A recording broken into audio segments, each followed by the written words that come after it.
What's up guys, it's DucksDev and I'm here with the second Pull-Ups devlog. In this devlog, I started to revamp the enemy system and the combat system for my game. If you're new around here, Pull-Ups is a movement shooter inspired by games such as Risk of Rain, Ultra Kill, and Warframe, where you must stop the infection spreading throughout the void. Without further ado, let's get right into it. If it wasn't clear before, the main focus of my game is the combat system. I really didn't want some combat like Destiny, where the main loop is just shooting enemies till they die. I decided to make a two-part weapon system. You either have a ranged weapon, such as a pistol or a shotgun, and a melee weapon like a hammer or a sword. However, this came with some main issues. Since you were able to do a lot of movement and go at really high velocities, the melee system felt very inferior to use. And it didn't really help much either that I implemented another system called ammo trading. Ammo trading is basically when you use your gun or sword to refill your resource for the other weapon. This was mainly implemented to kind of influence player variety and not have them rely on one method of attack. The first solution to this problem that I have found is to make the player parry action only available on your melee weapons. This would make sure that you wouldn't really have any defensive option when using your ranged weapons. This was inspired by how ultra kill weapons are designed and how almost every single weapon has some kind of use case, and therefore feels like an essential tool in your arsenal instead of some weapon like the pistols from Duke 2016, which is not a very good feeling to have in my opinion. Another solution to this problem is to have a kick or a punch system, similar to the punch or blood punch from Doom Eternal. Since I made the parry bound to your melee weapon, I wanted a way to still be able to have an alternative attack when using either your melee or range, which would be your punch attack in this case, which could do a lot of things such as punching exploding barrels into enemies or even stunning them. And the final solution to this problem that I found is to tie the movement to the damage system.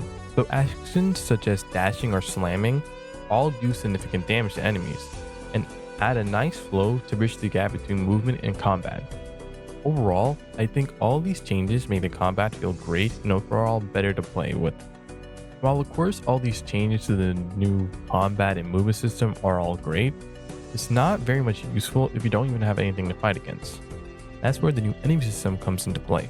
Previously, the enemies were built on a state machine system, which led them to be kind of sloppy, not really easy to implement new mechanics, and were full to the brim with spaghetti code. And that's why I went for behavior trees instead, which in my opinion are cleaner and more modular. Instead of making it strictly for enemies, I made it so I can make any AI I want, such as pets, allies, or NPCs. For now, I've only made up to 3 enemies for the game so far. For the first enemy, we got the bomb drone, which is your basic exploding enemy in which could deal explosive damage to you, but to other enemies. Next is the knight, which is just your basic enemy, which it could charge at you and deal lots of damage, but it's also dangerous when it's in groups. And the wizard is just your basic shooting enemy. Yeah, I didn't want the enemies to be too complicated, so they were just easy to understand. However, there are some systems that all these enemies share, such as the shield break system and the stun system, which make all these enemies feel more alive and more fun to fight against, and it adds a bit more depth to the combat system. Since I needed the game to be somewhat easy to get into, I decided to make the combat have a healing system, in which I call Overcharge. It's basically just the focus system out of Ghost of Tsushima. You basically just need to damage enemies in order to stack up Overcharge, and then when you have enough, you basically just redeem it for health, and it's really that simple. One more problem that I had with this combat system was just the effects. There are basically none. So it added some of the basic effects such as stun particles, blood splatters, and even damage numbers to make the combat feel more juicy and have a better feel to it, and not have it be stale and boring to play. And that's basically all for now. I haven't been posting for months because I just did my SATs, my midterms, and my birthday just happened recently. So I'm just a bit burnt out. But I'm trying to go back to posting regularly, and I hope you guys have a nice day. DucksDev out.